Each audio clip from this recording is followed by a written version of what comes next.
almost never opened my mouth to speak my native language English for the first 18 years of my life. And then came language learning, where I am putting my face on the internet and I'm learning my 12th language this year. And yes, I've spoken in all of them both virtually and in person in different contexts via living and or working and traveling abroad. So here's what I did to not only practice speaking by myself, but also how I expanded my comfort zone so that I could work myself to bigger social events without my social anxiety and shyness also getting in the way. By the way, if you do feel that you lack confidence in speaking or in your language progress in general, and you want to fast track that confidence and clarity for long-term success, make sure you check the description to join the waitlist for the Mindful Multilinguals Collective. Step 1, to improve speaking alone, as well as gradually expand my social comfort zone. Have a specific date in mind of an event that caused me anxiety to go to, like an international trip, or an event that I actually had no choice in going to. For example, presenting a poem in my target language in my college class. From there, do a brainstorm of all the things relating to speaking, from no anxiety to somewhat anxiety-provoking to high anxiety-provoking. After that, rank each of these activities on a scale of 1 to 10, 10 being the most anxiety-provoking. And usually the one that is rated the 10, the strongest, is the event that is causing me the anxiety in the first place that I'm trying to build up to, and not back out at the last minute. I then essentially construct my fear ladder by ordering from the lowest ranked to the highest ranked all of my speaking ideas that I just brainstormed. Especially with social anxiety, we don't want to jump immediately outside of our comfort zone. It's about gradually expanding the edges of where we already are in our comfort. And after ranking all of the activities from our fear ladder, we then start with the lowest anxiety-provoking task. Ideally, that's a task that is rated either a 0 or a 1 on our scale, that provokes no anxiety for us to do, but still relates to speaking and still relates to eventually putting ourselves out there to speak more. And essentially, we work our way up to completing each of the specific language learning tasks during the time between now and up until the planned event. And in regards to what I actually put on my ladder to practice speaking, here are the strategies that help me improve the most. 1 is shadowing. Now, I love to do shadowing with Pimsleur, a great app that helps you improve listening as well as pronunciation, especially in the early stages of learning your target language. You essentially have 30 listen and repeat lessons all in one level, with a slow and gradual conversation at the beginning of each lesson, and then also a slow introduction to grammar and necessary phrases and vocabulary, put together sentences by yourself without having to translate. Now, I definitely get self-conscious about my pronunciation, so using Pimsleur helped me pinpoint my weak spots or gaps that I was missing in pronunciation from the very start of learning the language. Number 2 is speak out loud when you are doing your exercises. Now, as an introvert, I love being in my books, and when I feel anxious, I especially just want to stay in my books for that feeling of comfort. But in order to mimic spontaneity like we have to do in a conversation, I would use my books, such as textbooks, which give me that sense of comfort. But whenever I came across fill-in-the-blank exercises, I wouldn't write my answers down,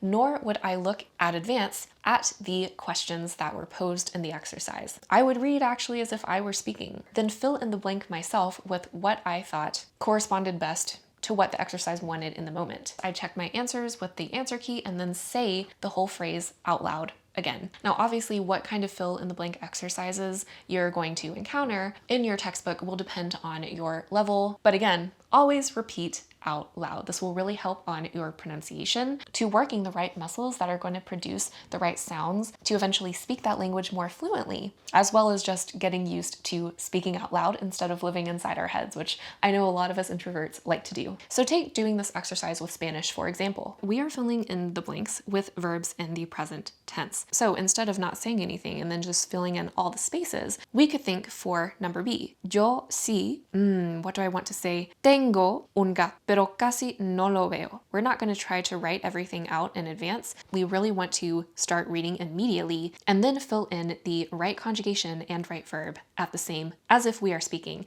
Now, I know this can be tricky, especially as a beginner. Take your time with it, but I promise you, as you keep going on and doing this method, filling in the blanks will get faster and faster. Now, as an example, you can see in this book, we have a list of vocabulary words here. So what I would say is, okay, we could pick out one of these words, atender, and then try to think immediately of a sentence to use that word actively and also speak it out loud. So, el mesero del restaurante va a atenderme y a mi mamá. And then I would build more sentences with the rest of this vocabulary list. Now, if you are advanced, I'm going to be, of course, still using Spanish, but usually we learn a lot of more of the nuanced subjunctive uses. Do the same thing with this exercise. So again, not reading any of this paragraph in advance, we are starting right here from letter A and trying to fill in the blanks as spontaneously as possible, reading everything out loud, and then checking my answers with the answer key at the end of my book. But then also, if we have time, start to think about the blanks that we just filled in for this exercise. How can we make a very short, coherent narrative that uses some of the same verbs that we used as answers for the blanks? So as an advanced learner, I could then think, in what ways can I use the subjunctive, but in my own sentence? Quiero que su compañero la escuche sin que le ofrezca soluciones. After I've done and filled in all the blanks with the story, okay, how can I create my own story that will use these same verbs and the same subjunctive tense? No quiero que mi amiga me ofrezca soluciones. Solo quiero que me escuche. And then after that, we could continue with the other verbs in the exercise, continuing that coherent narrative, but again, speaking it out loud. Now, while also giving this monologue, it is important to get feedback from a native speaker or from a teacher who is helping you. I will also record myself,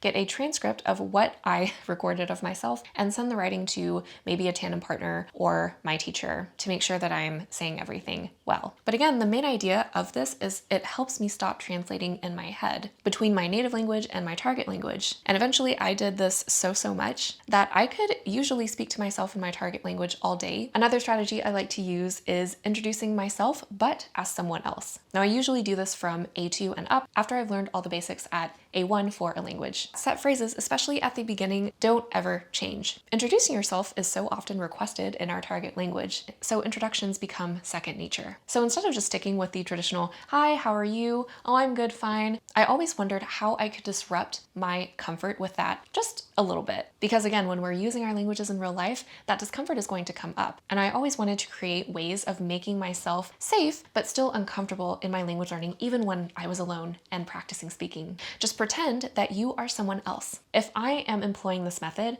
I'm going to pretend that I am another person. I am Maggie over here, and Maggie is going to introduce me. But we're going to think about how Maggie thinks about me. That means introducing my traits, my interests, my hobbies in third person. So you're essentially thinking about, okay, how would a friend, how would a colleague that knows me well in my real life describe me? And this is also great for language learners who are introverts because we spend a lot of our time in our own heads and we tend to know ourselves really well. So imagining ourselves giving the reins to a third person and being able to explain ourselves more in depth rather than just sticking to superficial conversation is a really good way to integrate more of our introverted personalities and strengths into how we practice our languages. And later I loved to do this exercise out loud again, but introducing other people in my life so that I could continue to expand the vocabulary and the tenses that I would be using for introductions. And another further step that you can do is I would pretend being Maggie, but having a conversation maybe with my pet dog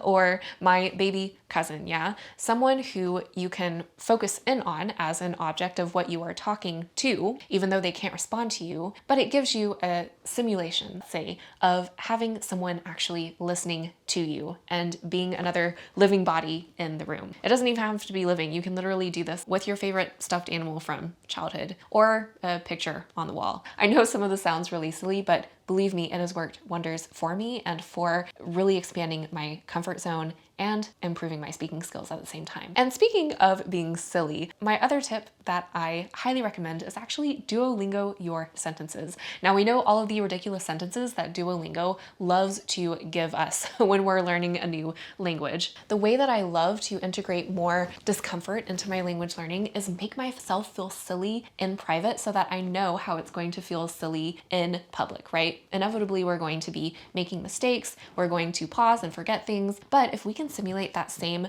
feeling of maybe embarrassment. If our goal is indeed speaking, this is a great way to get used to that feeling of discomfort in our bodies. I would aim to make about 10 sentences in total, and I would make these sentences as silly as possible. And after writing these sentences down, I would literally say these sentences out loud. Now, we are going to cringe at ourselves during this exercise. That is the point. And it taught me, yes, I can tolerate uncomfortable feelings. It doesn't signal that I am in a bad situation, that I'm in danger. So getting used to that uncomfortable feeling in a safe environment is the way to go with this exercise. Another important thing I suggest is to add movement to your language learning practice. What do I actually mean by this, and why is it important? Taking a walk in maybe a quiet neighborhood, or walking through the busy streets of your city, or even doing a simple workout as you are talking to yourself, all in your target language. And of course, the topic that you are talking to yourself about can be about any topic that you would like. The goal here is to interrupt the comfort of staying and sitting, usually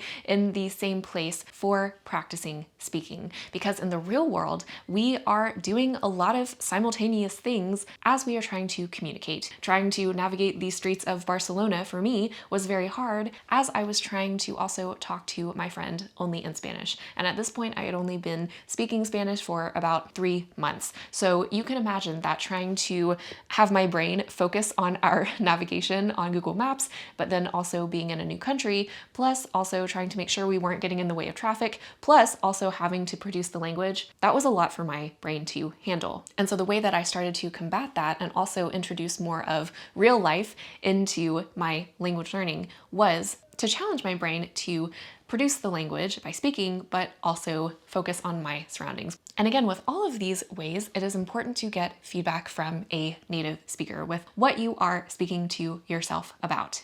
If we don't do this part, then that could lead to a lot of bad habits developed in accent and pronunciation and how we phrase things and so forth. That could be a little bit harder to reverse the longer that we carry these bad habits into our language learning future. And this happened to me a lot as I started to get into more high intermediate advanced levels, aka saying things correctly, expressing things grammatically right, but having native speakers telling me, this isn't the way that we say it at all. It doesn't sound natural. And you really can't have a good gauge of that as a non-native speaker, which is why you need others' feedback eventually. All of these tips helped me show up overall more freely and more authentically myself in my languages. I hope it helps you do the same. I'll see you in another video soon.